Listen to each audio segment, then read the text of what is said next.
في الليل وحدي أكتم الشكوى وأبدي كلما أطرقت سالت دمعتي من فوق خدي بين جدران.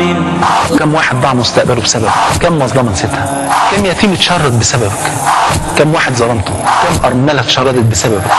كم بيوت اتخربت؟ كم واحد فقد كل حياته بسببك؟ ولا تحسبن الله غافلا عما يعمل الظالمون إنما يؤخرهم ليوم تشخص فيه الأبصار. عبرة. سبحان الله، بنت مسكينة كان في رجل، الراجل ده من علية القوم، صاحب مركز كبير جدا جدا، وكان زوجته عايشة معاه ومعاه بنت وولد. الراجل ده كان مفتري، كان ظالم الى ابشع حدود، كان عنده قسوة في القلب، يعني مش ممكن، يعني تحس ان قسوة في قلبه لو وزعت على اهل الارض تغرق. الراجل ده مراته بقى اللي بتحكي، بتقول احنا كنا عايشين في فيلا، وزوجي راح صاحب مركز مرموق جدا وكده، وكان عصبي جدا وما عندوش اخلاق بالمره، وكنا احنا الاثنين ظلمه على طول. اي خادمه ما بتستناش عندنا اكتر من شهر او شهرين، من كتر التعذيب والضرب والحرمان والاذى اللي بنعمله ما كناش بنخلي اي اسلوب من اساليب التعذيب الا لما بنعمله معاه. بتقول في يوم من الايام جه من بلديات هذا الزوج اللي هو صاحب مركز مرموق، جه من بلديات واحد غلبان، قال له يا سعاده الباشا بنتي ديت عايزه تشتغل عندك لان احنا مش لاقيين ناكل ولا نشرب، واي مرتب ان شاء الله اي حاجه تديها لنا وكده نعيش بيها. قال له خلاص هشغلك كذا. قال له ماشي، وانا هاجي لك اول كل شهر او ابعت لك حد ياخد الفلوس اول كل شهر. قال له ماشي. البنت يعني مسكينه عندها 12 سنه، طب يا بابا ما تسيبنيش، طب حرام، انا ما اقدرش اعيش بعيد عن امي وعن ابويا وحرام عليكم. راح سايبها وماشي، سابها وماشي. البنت يعني تتجرع غصص يعني الغربه، وبنت صغيره يعني هتسيب امها. وكان ليها اخ راح يشتغل في الاردن، فكان هو ده بالنسبه لها طوق الامل، انت ربنا يكرمك بقى واخويا يجي. وهو كان بيقول لها كده، بيقول لها حبيبتي لما اجي ان شاء الله هغنيك عن الشغل في البيوت والكلام ده كله، وعايشك عيشه كريمه، وقعدك في الشقه واجيب لك. كان هو ده الامل اللي عندها.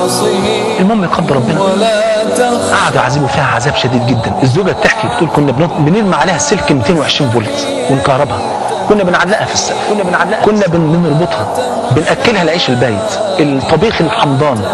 في عز شهر طوبة كنا بننيمها على البلاط في المطبخ، وكنا بنعمل فيها كل انواع الاذى. هربت 6 مرات، وزوجي بسلطته ومركزه المرموق كان بيجيبها تاني يوم كانت بتكون عنده. قال لما بتيجي طبعا كنا بنسلط عليها كل انواع العذاب التي لا تخطر على قلب بشر. والبنت يعني مسكينه، البنت بتقول ما رحتش بلدي الا مرتين. المره الاولى لما سمعت خبر موت اخوها وهو جاي من الاردن، فانقطع الامل بالنسبه لها. والمره الثانيه لما ماتت امها. بس هم دول المرتين اللي راحت فيهم البلد عشان تحضر جنازه اخوها، والمره الثانيه عشان تحضر جنازه امها، وبعد كده ما راحتش. فضلوا يعذبوا فيها الظلمه دولت عذاب شديد جدا، لدرجه ان بدات البنت البصر بتاعها يضعف لحظه بلحظه، مره بمره، شيء فشيء. بقت تروح تشتري لهم الحاجه، تنقي الحاجه بايظه مش كويسه، تجيب ده مش لاقيه، مش عارفه، فمش عارفه تعمل ايه. فبدات الناس يشفقوا عليها، بقى هم يروحوا يشتروا لها الحاجه ويجيبوها لها وهي تقدمها، وكل شويه هم ينهالوا عليها بالضرب والتعذيب الى ان عمي بصرها. اول ما اتعمى بصر البنت دي رموها في الشارع، قالهاش لازم بقى خلاص نعمل بقى ايه. البنت مشيت، فضلت بقى اللي خدها هنا واللي خدها هنا، لحد ما وصلوها لدار يعني العمي وكده، فقد نعمه البصر، وقعدت فيه. يقدر ربنا سبحانه وتعالى. طبعا الكلام ده بعد سنوات طويله البنت قضتها، من وهي عندها 12 سنه لحد ما عندها 22 سنه، تعذيب 10 سنين في بيت هؤلاء الناس.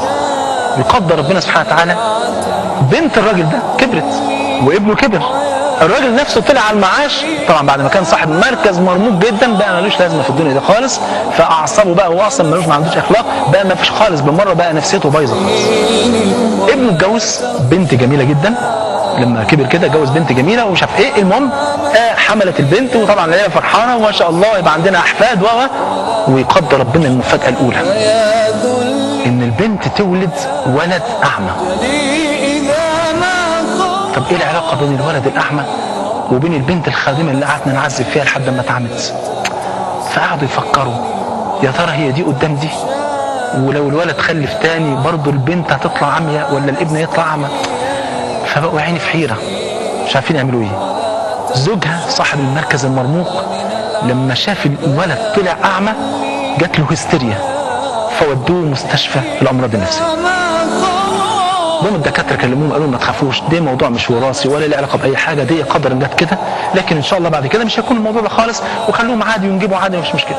بعد سنتين شجعوا ابنهم، معلش يا ابني دي حصلت مره ومش عارف ايه، وفرحنا بقى يا ابني حبيبي، ما بقاش في فرحه في حياتنا، حاول ربنا يكرمك يعني ربنا يرزقنا طفل ولا طفله كده تاني ان شاء الله تفرحنا. عبره.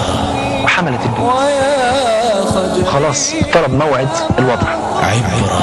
وكلهم حاطين ايدهم على قلبهم، محدش عارف ايه اللي هيحصل. عبره. بقت لحظه الولاده، ولدت البنت. عبره. ولدت بنت جميله جدا. عبره. وبداوا يسالوا الدكتور اخبار النظر ايه؟ قال زي الفل. ففرحانين جدا، البنت طلعت بتفتح وشايفه اي نعم وكويسه زي الفل. وبعد 6 شهور اتعمت. كانت دي المأساة التانية. فالأم حست، قعدت تراجع نفسها. مش ممكن يكون اللي بيحصل ده كده اعتباطا، مش ممكن يكون الموقف دوت كده، لا لا لا، ده اللي احنا عملناه مع البنت المسكينة ديت، العذاب اللي عذبناه لها، البنت اللي ما كانش ليها حد في الدنيا، اللي اتيتمت بدري، اللي كان ليها اب قاسي تاجر بيها ورماها مقابل كام جنيه وصلوا لها اول كل شهر، لدرجه ان ما شافهاش الا مرتين في 10 سنين. ده عقاب من الله لنا. بدات الام تخرج وتدور في كل مكان، في الاقسام، في المستشفيات، في دار مسنين، في دار مش عارف ايه، لحد ما لقيتها في دار المكفوفين. ودخلت عليها حضنتها وقعدت تقبلها تقول لها سامحيني يا بنتي، مين حضرتك؟ انا فلانه فلانه. يعني البنت سبحان الله اول ما سمعت الاسم افتكرت كل العذاب اللي شافته في ال10 سنين اللي فاتوا. فلانه اللي كانت بتعمل فيا كذا، فلانه اللي كانت بتكهربني، فلانه اللي كانت بتنيمني على البلاط، فلانه اللي كانت بتاكلني عيش زايد، فلانه.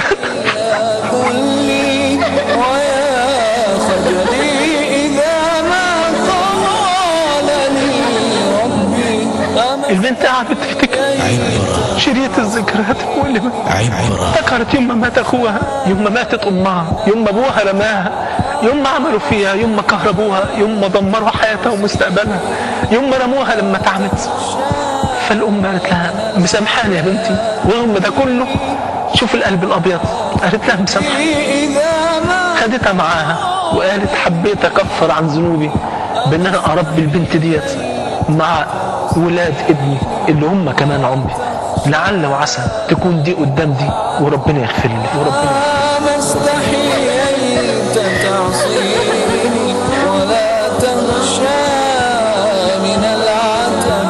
قال النبي صلى الله عليه وسلم لعلي بن أبي طالب: اتقي دعوة المظلوم فإنها ليس بينها وبين الله حجاب. عبرة عبرة عبرة. ما استحييت تعصيني ولا تخشى من العتب وتخفي الذنب عن خلقي وتأبى